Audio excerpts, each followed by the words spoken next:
Hello and welcome to the first one-hour segment of Spotlight on Education. I'm Dr. Jon Kopko, Superintendent of the East Brunswick Public Schools and your host for the program. Our schools have been recognized extensively for excellence in the arts, and today I'm very pleased to have with us Mr. Ken Koppel, who is our Supervisor of Arts and Humanities, and Mr. Jerry Kupchynsky, our Supervisor of Music and Performing Arts. I'd like to say welcome to both of you. And I know we have prepared for our audience today tapes of many of the various areas in the arts and also music, which we're going to show a little bit later. And Ken, what I'd like to do is begin with you, and perhaps we could describe a little bit about the curriculum and the program which is offered from the elementary level to Hammarskjold Middle School. Right. In elementary school, all children receive art instruction from art teachers in grades 1 through 5.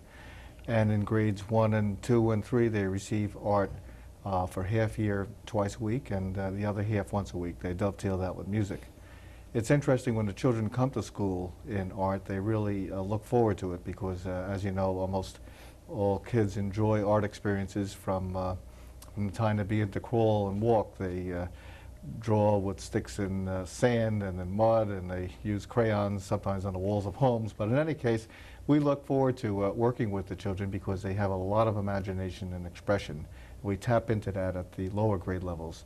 As the children mature into grades 3, 4, and 5, we work with more advanced materials. It becomes a little more complex, the activities, and we introduce them a little bit to perspective. We try to develop their observation skills in depicting the world around them.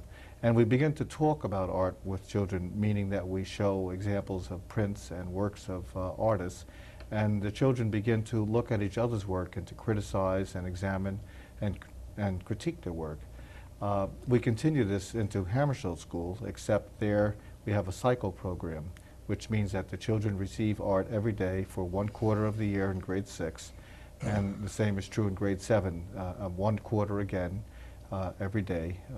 The other quarters they have home economics and technology and other courses like that. So that's basically the way the program works at the elementary school and Hammarskjold School. Jerry, let's talk a little bit about the music program in the elementary school and also at Hammarskjold. The music curriculum in elementary schools is very similar to that of art curriculum. First, second, and third grade receive 1 period of music per week for half of the year, and 2 periods of music per week second half of the year. We also administer music aptitude test and start instrumental music on elementary level, with the strings starting in the 4th grade and the winds and percussion instruments starting in the 5th grade. Each school has its own chorus, and all instrumental students participate in district-wide bands and orchestras that meet after school. In Hammarskjold School, bands, orchestra, and choruses are scheduled as part of the school day. In addition to that, we also have group lessons that meet on rotating schedule. Okay, now we're going to have an opportunity to see some of those tapes, which I spoke about briefly before. Could you describe or tell us what schools they encompass and also who the teachers are that we'll be seeing? Yes, we're going to begin with a tape at Lawrenceburg School where Valerie Rubinskis is the art teacher, and then we'll be moving to Hammarskjold School in the 7th grade cycle class taught by Donna D'Amico. We decided to select a particular material that the children are using and compare it in the development of that material through the schools. So at Lawrenceburg School, Valerie Rubinskis, who is also a professional potter, is teaching her children to work with clay. And clay and ceramics are one of the most popular mediums that the children like to use in school. And they're learning the slab method, and Valerie will proceed to show us how they use slabs in the construction of different objects. Now at Hammarskjold School, we continue with the slab method, a little more advanced, and they've learned the techniques from elementary school. But here they're applying it to something that they've learned in their other classes. They had a reading assignment where they learned about castles, and of course in social studies, in the medieval times, they learned also about castles. So they're making slabs and building a structure which will be a castle. and you'll see Donna D'Amico showing the students how to go about that. I also want to mention at Hammarskjöld School we have an exploring art elective class as well in grades 6 and 7. So we'll begin with Valerie Rubinskis and then go on to Hammarskjöld School with Donna D'Amico. The music type begins at Urban School, and we will see Darlene Brand teaching string class. Then we'll see Kathy O'Donovan teach general music class. Then we're going to go to Hammarskjöld to see district-wide beginners band taught by John Kish. Fine, let's take a look at those tapes now.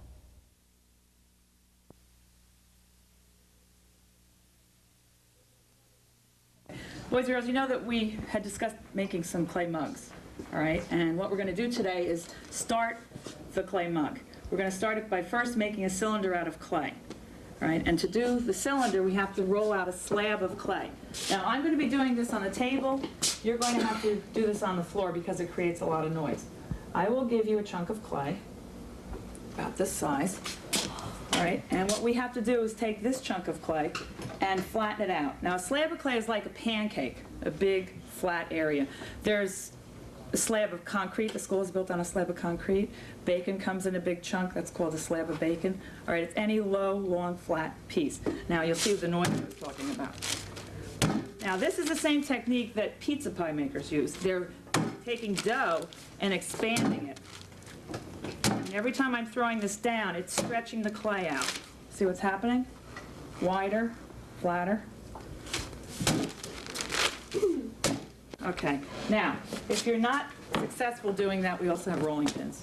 Okay, it's the same technique for pie crust. You just roll it out in each direction. I'm just going to give this a roll to smooth it. Okay, now, to make our basic shape, which is a cylinder for the mug, what we're going to be using is some already prepared cylinders. Some juice cans, some Coke cans, okay? And the first thing that we have to do is cover it with newspaper, because clay, because of its moisture, would stick to it, just like we put paper down here. Cover it with it. All right, and if you have a juice can, you can push it in. And then down here, you might have to get rid of some of this. Fold it down. Just want to make sure everything's covered. Now we have masking tape.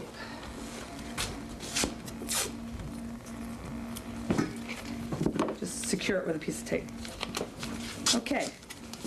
Now, tool of the day besides your hands is a nice sharp pencil. Which didn't come out sharp.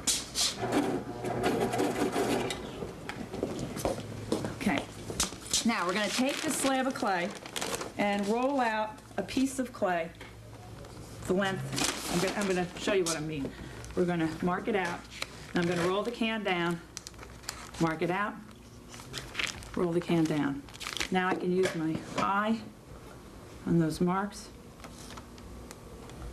Okay, now I have a thin slab of clay the size of the can. Now your mug might not be this size. You might want it lower, all right, or you might want to keep it this height. But what we're going to do now is just make the basic cylinder. Okay. I'm going to cut a nice straight edge here. All right, then I'm going to bring the clay up, overlap it slightly. I'll show you from this direction. Make another cut. And I'm saving this extra clay, all right? Now, another word up here is score, all right? When you're working with clay, you have to score the clay, which means texturing it or roughing it up. Now, some of you might remember this from past years of working with clay. If you have a fork does it faster because you have 4 prongs. Each piece. Okay. All right? Now I'm going to work these together like this. Now, the reason that we do this, does anybody remember the reason why we score things? 3rd grade when we did some animals? Do you remember? To make them stick better? Right, exactly. Because when the clay dries, it shrinks. So if I have 2 pieces of clay and I put them together, each piece will shrink and it'll pull apart. When you score it, when you push it together, it sort of holds it together better. Okay. Now this is not as smooth as you're going to want this. This is just smooth enough to hold it together. Now that other little piece I cut off, just the right size for a bottom here. Okay. So place it on there. I trace the circle a little bit bigger.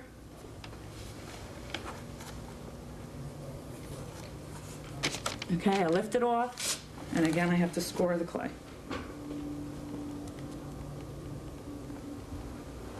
Place it back on, a little bit of pressure, lift it off, and now I work this up like this.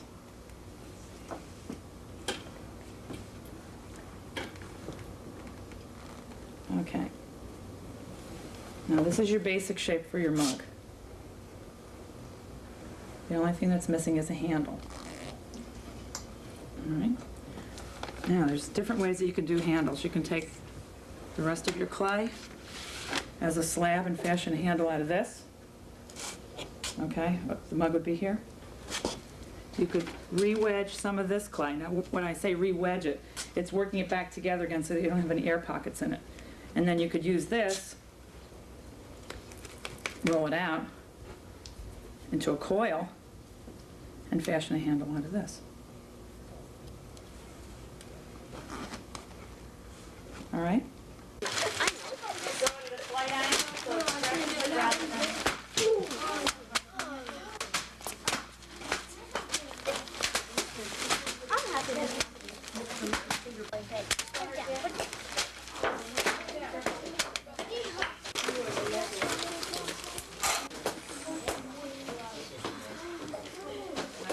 So you don't want to work it.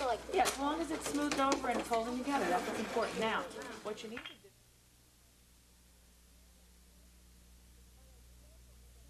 do. All right, today what we're going to do is, most of you have already built the keep and the main chamber of your medieval castle. What we're going to do today is learn how to do the chief tower. The chief tower is the tallest part of the castle. And once you make your chief tower, those are the three components that I need you to make. After that, you can take any of the procedures that you've learned and build the castle around those. In other words, if you want to make more than one large tower, if you want to add another keep, if you want to make smaller chambers attached to the main chamber, you can. You can build a wall and a moat around the castle, and then we'll start adding our detailing. We'll start really carving some detail into the edges. But for today, we're going to build the last part of the structure, and you're going to do it by using slab, the same technique you've been using all week. So we can start by throwing up the slab a bit, and then we'll roll it. How thick do we want our slab to be? Oh. Jess? 1/4 inch. 1/4 inch. Now I've made these cylinders for you, but what you're going to find is that you probably need to tape them a little bit more. And I've also made them about 9 inches tall. That might be a little taller than they need to be. So you may want to cut yours. You can design it around your own castle. But this is the shape that we're going to start with. Once you roll out your slab, I'm going to add an extra piece of tape just on the seam.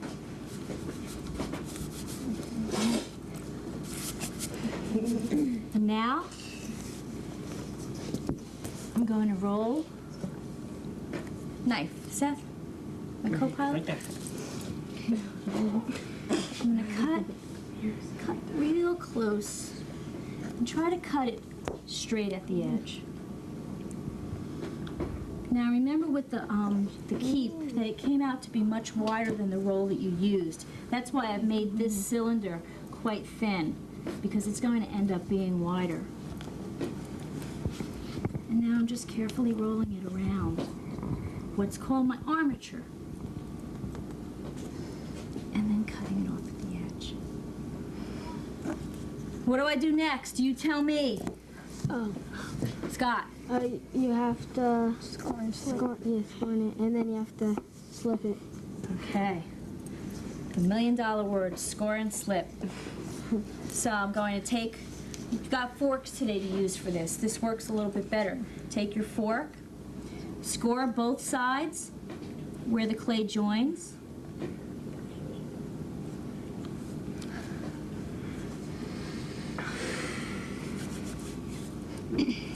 Add your water. And then what? What's the magic word at this point? Join. Blend. Okay, now we're going to blend. Start by Now, yes, you do start by pushing. You start by pinching the clay together. And then the trick is to go over the seam. You want to blend the seam. And as I said earlier, what you want to do tomorrow is blend the inside seam, because just working on the outside isn't going to do it. You need to blend both pieces. But for today, you're only going to deal with the outside. Once that's completed, the next thing you need to do is give your tower a top. Now, the top of the tower is created by using a circle. And again, you can decide if you wanted to make it any bigger than the one I've used, you can, just by tracing a larger circle. But I've traced a circle here, and then you cut it out, slice it up the center, and then fold it around to create what looks kind of like a little cone. And using the same technique, you wrap your cone around your armature.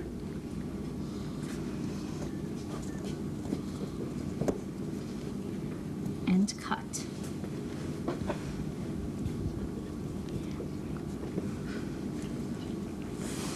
Now, how many of you want to put more than one tower into your castle? Okay. How many of you, you can. I have extra paper. I've got several sheets of paper. You can make as many as you have clay to make. You all have the same amount of clay.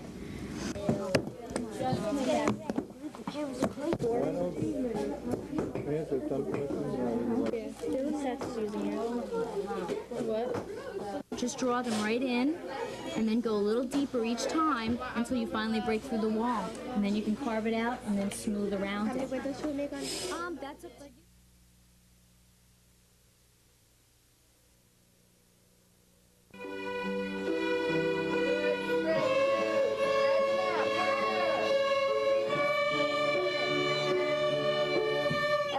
Excellent. Now, with that beautiful big sound, let's play our Allegro, okay?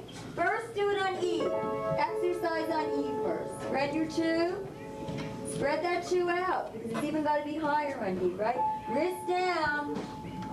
Okay, alligator's going to bite you if you put your wrist up. Ready? Here we go. Big bow, one end to the other on E. Go. 3.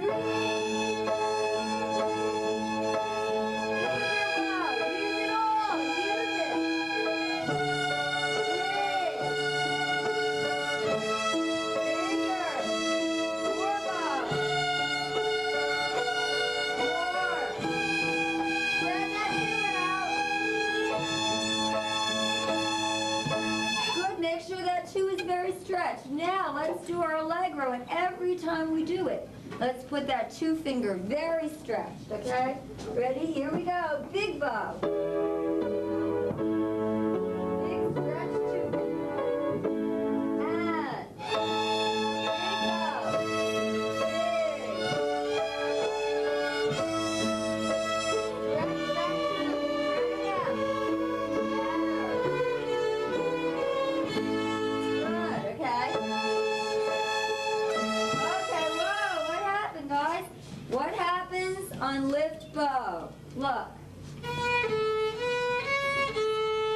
Oops around, circle lift, whatever you want to call it, okay? At the end of every line. Here we go. One more time. Ready? Every little circle lift. Stretch second finger.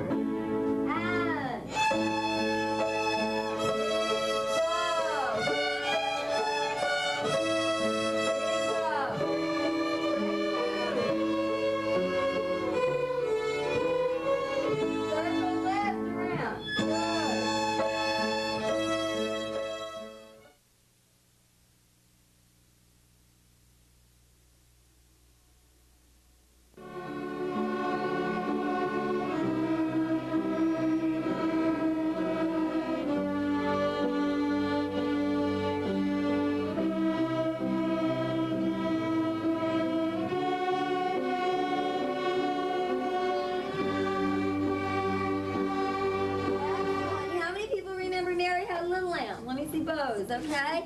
Before we play it, let's remember what it's going to sound like. Ready on the syllable bum? Ready? We're going to just sing it. Ready? Here we go.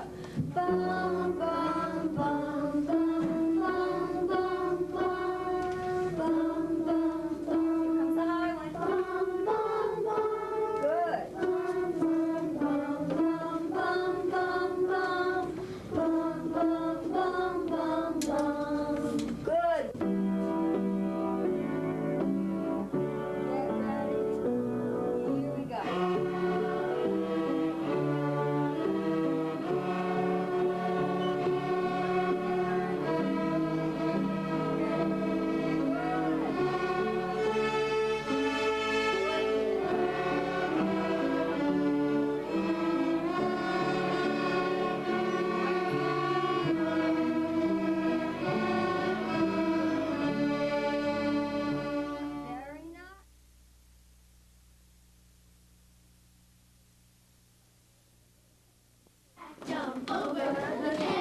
stick.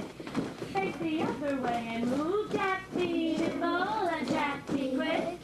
Jack, jump over the candlestick. Freeze, face the inside of the circle. Say, Jack, be quick. Jack, be quick. Now clap, Jack, quick. Jack, be quick. That's very, very strange rhythm there. You have to listen to it one more time. Say, Jack, be quick. Jack, be quick. Jack, be nimble, and Jack, be quick. Jack, be nimble, and Jack, be quick. That's it. Jack, jump over the candlestick. Jack, jump over the candlestick. Can you put the beat in your heels? Jack, be nimble, and Jack, be quick. Jack, jump over the candlestick. Your turn. Jack, be nimble, Jack, be quick. Jack, jump over the candlestick. Very nice. Add your hands on your lap, but make them do tee-tees. Tee-tee, tee-tee. Got the taws in your feet and the tee-tees on your lap. Jack, be nimble, and Jack, be quick. Jack, jump over the candlestick. Your turn. Jack, be nimble, and Jack, be quick. Jack, jump over the candlestick. Good for you. Have a seat on the floor, please. Say what I say after me. Say it very carefully. Jack, jump over. Jack, jump over. Jack, jump over. Jack, jump over. Face this way, please. Eyes on the green chart. What is this sign telling us? What is this sign telling us, Jordan? It's that there's 4 beats in the measure. 4 beats in every measure. Say it for me, everyone. 4 beats in every measure. Now, what about this purple sign at the end, Namish? Means repeat. Once you get to the end, you gotta Repeat. repeat. Do it again. Try it for me. Clap and read with your voices. Ready, go. Jack, Jump over. Now we need a little help with that part. I think that if we put that oh way up high, it might help us to think about Jack jumping over the candlestick. Listen once. Jack, my turn. Jack, jump over. Try it for me. Ready, go. Jack, jump over. You may as well clap that oh way up high, as long as you're going to put your voice as way up high. Try it for me, please, and don't forget. 1, 2, ready, go. Jack, jump Over. Jack, Jump over. Try it once more with the repeat. 1, 2, ready, go. Jack, jump over. Jack, jump over. Can you make your voices go even higher? Yes. Jack, jump over. Try it for me. Ready, go. Jack, jump over. Jack, jump over. Guess what? You're going to say, Jack, jump over. Over and over. You keep saying that over and over again while I say, Jack, be nimble and Jack, be quick. You ready? Singing position, eyes on me. How many times shall I let you do your part first before I come in with mine? What is your opinion? This is an opinion question. There's no right or wrong answer. What is your opinion, Lady Sarah? 4. Why not? 1, 2, ready, go. We need some voices. 1, 2, ready, go. Jack, jump over. Jack, jump over. Jack, jump over. Jack, jump Keep over. going. Jack, be nimble and Jack, be quick. Jack, jump over. Over the candlestick. Again, Jack, be nimble and Jack, be quick. Jack, jump over the candlestick. Now, thinking question. Thinking question. How many layers of music did we have going on at one time, in your opinion? How many layers of music? Joseph? 2. 2 layers, exactly right. Can you name them for me, please? Name one of those layers. Name one of those layers. One person was saying jump over, and we were saying the candle. Yeah, I'm doing Jack, be nimble, and Jack, be quick, and you were doing Jack, jump over. Whose part was more difficult? Whose part was more complicated, more sophisticated, had more stuff going on in it? Yes. My part was, you just kept doing the same pattern over and over again. Congratulations, paper, for the person who can find the vocabulary word and the definition on the triangles over my head that describes a rhythm or melody pattern that you repeat over and over again.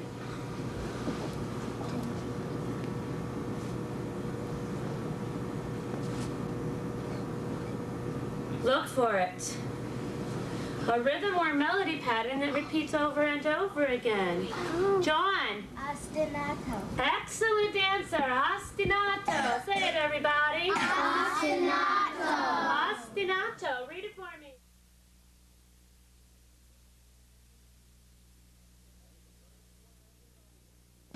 Ready? The first four measures only. 1, 2, ready, play.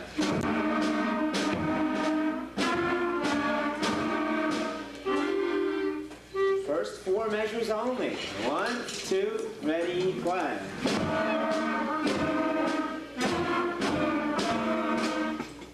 Good. That's where you take your breath. 1, 2, ready, play.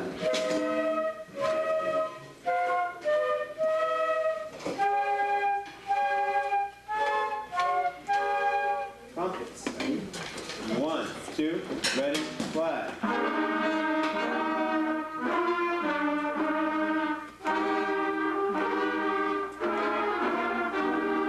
Clarinets. Oh, we stopped at letter A. Ready? Clarinets. 1, 2, ready, play.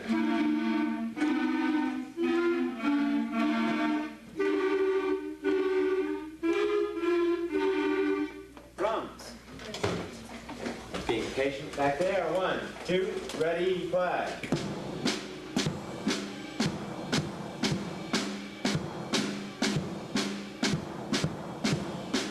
Who's playing cymbals? Matt? A little bit more of a crash. Crash. Want to hear it, okay? You can't even hear the cymbal with a good solid crash. That's what we want to hear, okay? Big crash cymbal. I wanted D to be soft, so here's what happens at the concert. We're playing along kind of loud, everyone's listening. Then all of a sudden we get soft, and all the parents are like, hey, wow, they're playing soft. And then we get loud again and kind of surprise them. So that's why our soft has to be soft. Very good. Let's take it from the beginning now. No stops, and remember everything we worked on. 1, 2, ready, play.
Well, that was certainly enjoyable and interesting. And, you know, I have to say I'm really very, very impressed with the magnificent job that our teachers and students are doing. And what I'd like to do now is move on to the junior high school and the high school. And Jerry, could you tell us about the programs in music that we do have at the junior high school and high school level? Churchill Junior High music program is very similar to Hammersholt. Bands and orchestras and choruses are scheduled on school time as elective courses. In addition to that, we also have group lessons for all instrumental music students, but in Hammersholt, in Churchill rather, they also include chamber music. Naturally, Churchill School music program is more sophisticated than in Hammersholt because of the age and advancement, musical advancement of the students. In the high school, we offer a great variety of music courses, which include music theory, music history, AP music, keyboard, and select as well as non-select vocal and instrumental ensembles. We also have 2 jazz ensembles, marching band, and several small vocal ensembles that meet after school as co-curricular activities. It is also important to mention that on the high school level, students can get credit for private music study upon submitting proper documentation from their private teachers and from their parents, and also upon taking exam given by our music teachers. Students can get up to 3 credits towards graduation. Well, I'm also aware that many of our students have been selected in performing groups outside of the school. Could you discuss that area for our audience, please? Yes, all qualified students are eligible to audition for regional bands, orchestras, and choruses. Those students who qualify for regional have an option and an opportunity to audition for all state groups. Again, band, orchestras, and choruses. Next step is all Eastern Division groups, and the final step is National High School Honors Orchestra that is put together every 2 years and performs for the Music Educators National Conference. I'm very proud to state that in those organizations, our students do very well at the auditions, and most often outnumber students from other districts. As a matter of fact, in 1986, we were one of the 3 high schools in the United States that qualified 2 string students for the National High School Honors Orchestra. Jerry, as far as you know, have any of our students selected careers in music? Oh yes, definitely. We don't know of all our graduates, of course, because East Brunswick High School is 35 years old, and 35 years worth of graduates is very difficult to keep in touch with. However, we do know that many of them become music teachers on public school level and also college professors. The best example is our own staff that has 5 teachers that are our own East Brunswick High School graduates. A number of our students, former students, became professional musicians, and East Brunswick school system has been represented in such well-known organizations as Rochester Symphony, Australian National Symphony, Boston Pops, Boston Symphony, Pittsburgh Symphony, and Chicago Symphony. I suspect that our record may even be better, but I'm limiting my claims only to the facts that can be substantiated and documented at this time. Well, that's quite an array of honors. Ken, how about the art program at Churchill Junior High School and also at the high school? Well, at the secondary level, almost all our courses are electives. In fact, they all are, and they're semester-length electives. Churchill School has 5 different semester courses. We have classes in drawing and painting, sculpture and ceramics. There's a commercial art course followed by a graphic design course. And we have a relatively new course called World of Art, which is, again, a semester-length course, but it's a chance for kids to learn more about art, talk about art, look at pictures, visit museums. We found that adults and students have a greater interest now in visiting museums and learning more about art and analyzing art. So that's our first course there. At the high school, of course, we have a tremendous array of courses. Again, almost all are semester-length courses. There are at least 25. Probably our program is one of the largest in the state of New Jersey. And very diverse.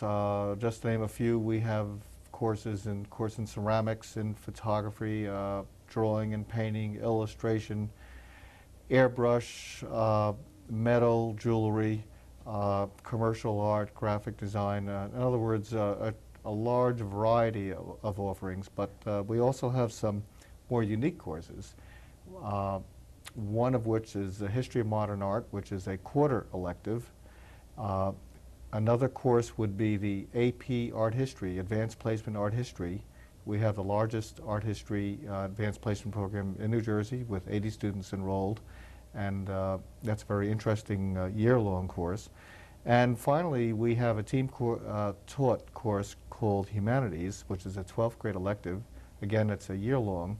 It's the most popular elective course in the high school. It's over 34, no, it's about 30 years old.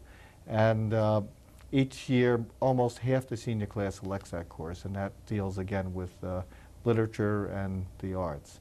So that's basically the program that we have at the junior high and senior high. And do any of our students pursue careers in art? Yes, art is an area where there are many vocational opportunities. As Mr. Kupchynsky had said, we haven't tracked all our students, but they're working in many, many diverse fields. Of course, in art, it ranges from scenic design, stage design, costume design, interior design, graphic design, product design, industrial design, architecture, landscape architecture, illustration, desktop publishing. It's just the area of teaching, for example, is a very fertile and important area. There are fine artists, there are craftspeople, and doing pottery and weaving and so forth. So there are a lot of opportunities in art, and our students, as I said, are doing working in almost all these areas. But probably more important than the specific careers that the students are in are the other pupils who took art. If they went into law, medicine, or truck driving, Indian chiefs, whatever they are, hairdressers, art really can enlighten them and make them more perceptive and more sensitive to the visual environment. And in that way, I think it enriches their lives, whether they go into art or into a related career. Well, we're going to take a look at our tapes again. Could you tell us what we'll be seeing?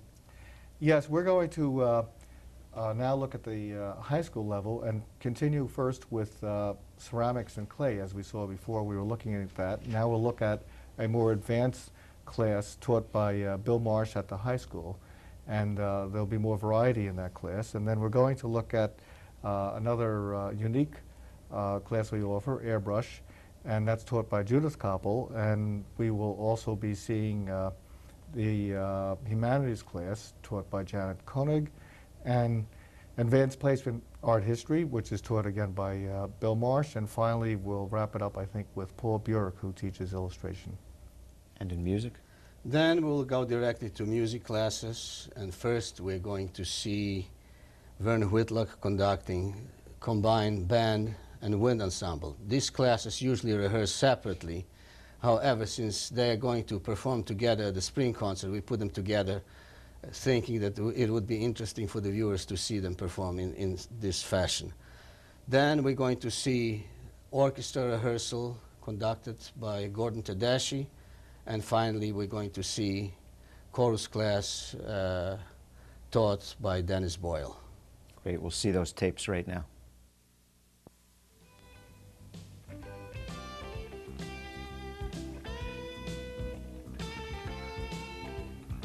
We're at the high school in a ceramics class taught by Bill Marsh, and in this class the students are doing a variety of work with clay. They're using the slab method, they use wheels, they use coil, and they're making pottery and sculpture as well. And as this moves around the camera, you can see the different kinds of expression and the different kinds of activities that are taking place. Many of the potter's wheels were made by the students here at the high school. You can see figurative work, as you see here, and smooth textures, and here's a student working on a potter's wheel. It's, as I said earlier, one of the most popular activities. There's a nice kinesthetic quality that students enjoy when working with clay. This is a student pouring a slip mold, which he made. Mr. Marsh there is in the background instructing.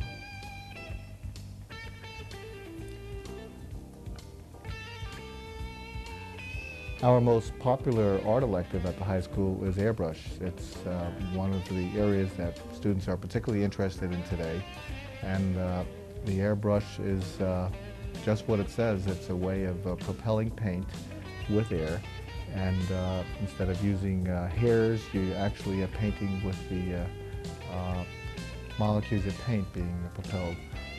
In these particular shots here, you can see students cutting stencils. There's Mrs. Koppel working with the students, and each work is quite individual and unique. Here you can see some finished examples. Again, figurative work and more imaginative kinds of things. A really interesting class, as I said, and as I said, our most popular single elective in high school.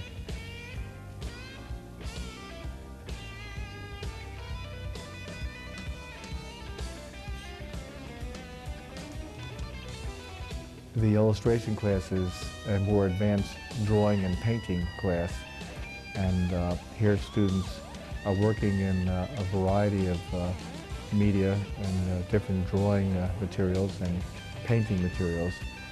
Mr. Burek is the teacher, and the different expressions and different kinds of activities that Mr. Burek presents are quite unique and very creative. I think a little later you'll be able to see some examples of the student work. And again, there's always a figurative quality that cuts through all our classes, whether it be in ceramics, airbrush, or in drawing and painting. Here are a few examples of some of the finished things that the students have done, and quite unique and special, I think.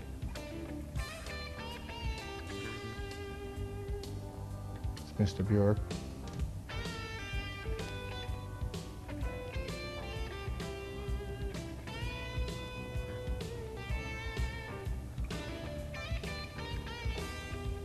As I said earlier, humanities is a team-taught 12th grade elective, and in this class, Janet Koenig is teaching, and she's showing slides. The other class is taught by Mr. Michaud. It's a literature class. These students are looking at artworks by well-known artists, and they're analyzing and talking about the art. This particular class that we're looking at, the students were studying surrealism. So they were seeing examples by famous surrealist artists such as Dali and Magritte. And there's a lot of discussion in these classes, and the art is usually related to themes in society.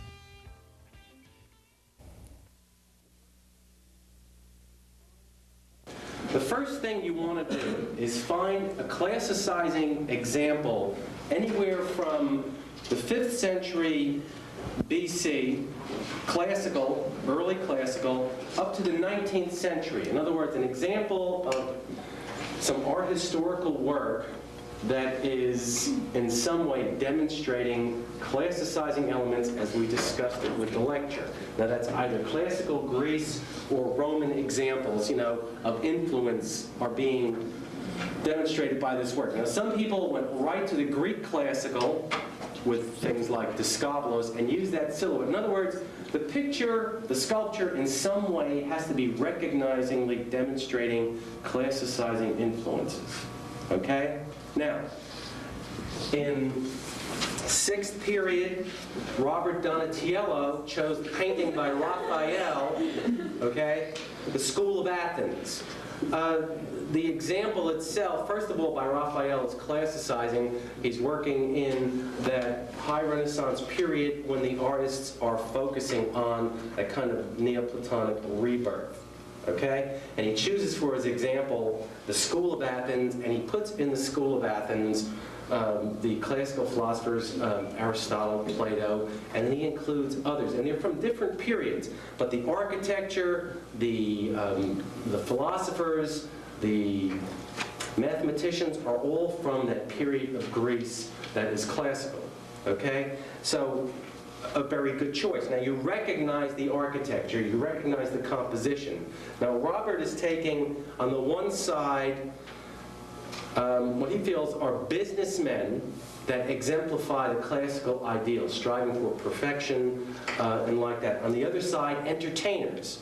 So he's taking from the contemporary world, classicizing elements now, okay, that he feels are comparable to what Raphael did with Aristotle, Plato, Euclid, Diogenes, people like that. Okay? All right, let's try another example. 5th period, Keith Stoller took Antonio Palaiolo's engraving entitled The Battle of 10 Nudes, which you can see the figures in pencil line, okay, fighting, and for his contemporary classicizing elements, he selected what he felt were contemporary warriors. You know, pictures from Desert Storm, you know, fighters, you know, men in the military like that. Contemporary athletes, boxers, okay, that compete, that fight. In the theater, Rambo, you know, Sylvester Stallone. So he's taking, you know, what he feels would be comparable elements, and he's using those in the background now, okay? And then he's going to use Palaiolo's example in pencil. He's going to fill that in with color.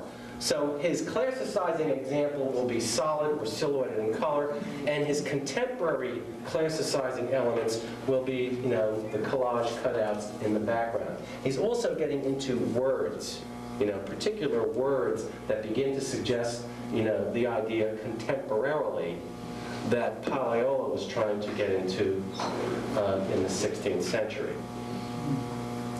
Yes? I have a question. Okay, when you're doing this, and if you put all the collage thingies in, to say he put it like where all the people are instead, what else could you do for the background so it's not just boring or that? The background can then become something like what Robert was doing here. If it's going to be background, it's going to be filler. You want it to contrast with the color, with the pictures. He took from the stock exchange, from the reports on the stocks, and he laid them sideways. And what happens is they don't read as print. They begin to read as texture or gray as opposed to white. Okay?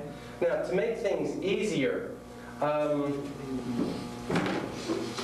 an example like this, if you have a busy example, lay the background in first, and then you can work over that with your original classicizing form. Okay? That way you don't have to cut it as neat, because you're going to cover certain areas anyway. You know where your form is going to be because you've outlined it. Okay? So you might consider doing the background first and then just working over the top of that. Did I answer you? Something else?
Continue at the next quick segment.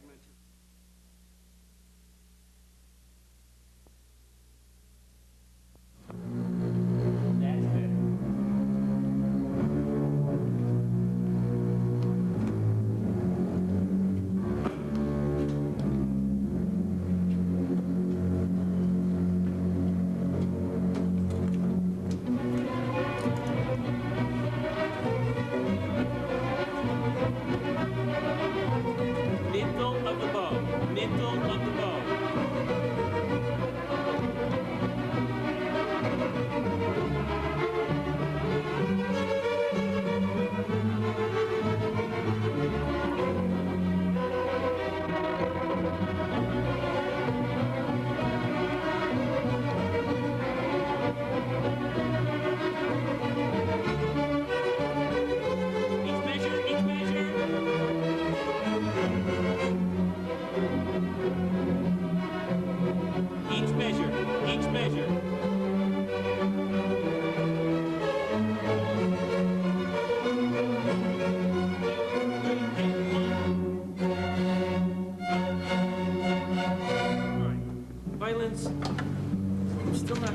getting enough there.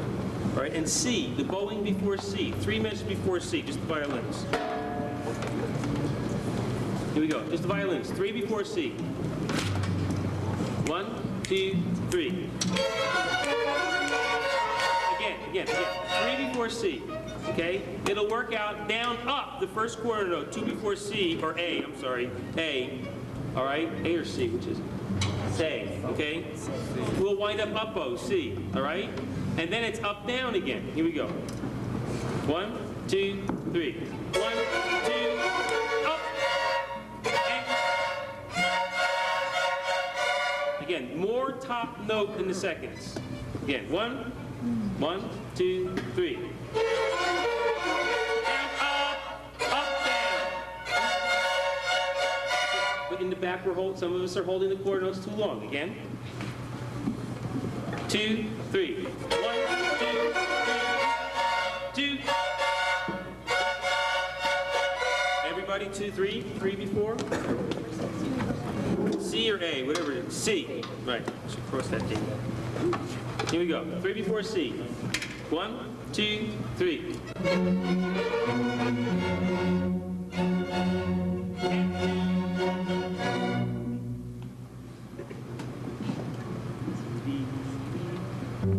More. That's it.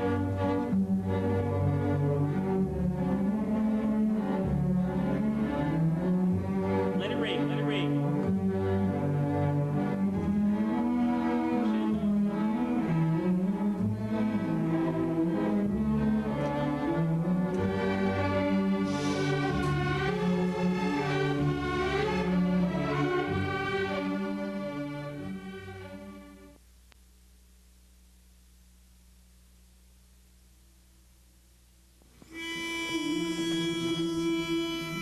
Take the 5 counts to breathe. You have a 1. Oh, say, can you see by the dawn's early light what so proudly we hailed at the twilight's last gleaming, whose broad stripes and bright stars through the perilous fight o'er the ramparts we watched were so gallantly streaming.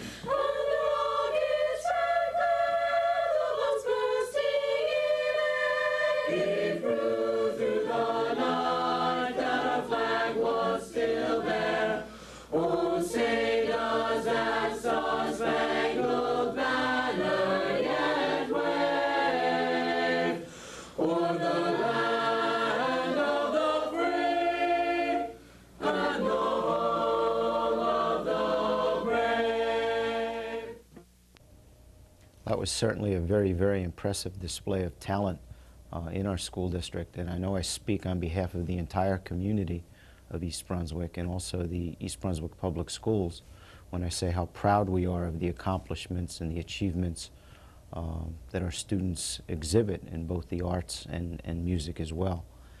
And I'd like to thank both of you for being here today, and I'd also like to take this opportunity to commend both of you, your entire staffs, for just the excellent, outstanding work that you've done with the children over the years here in East Brunswick.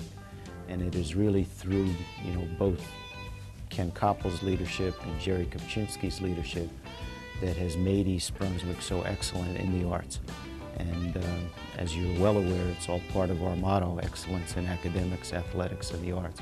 So once again, thank you very, very much for the excellent work that you do with the children, and also much thanks to your staffs as well.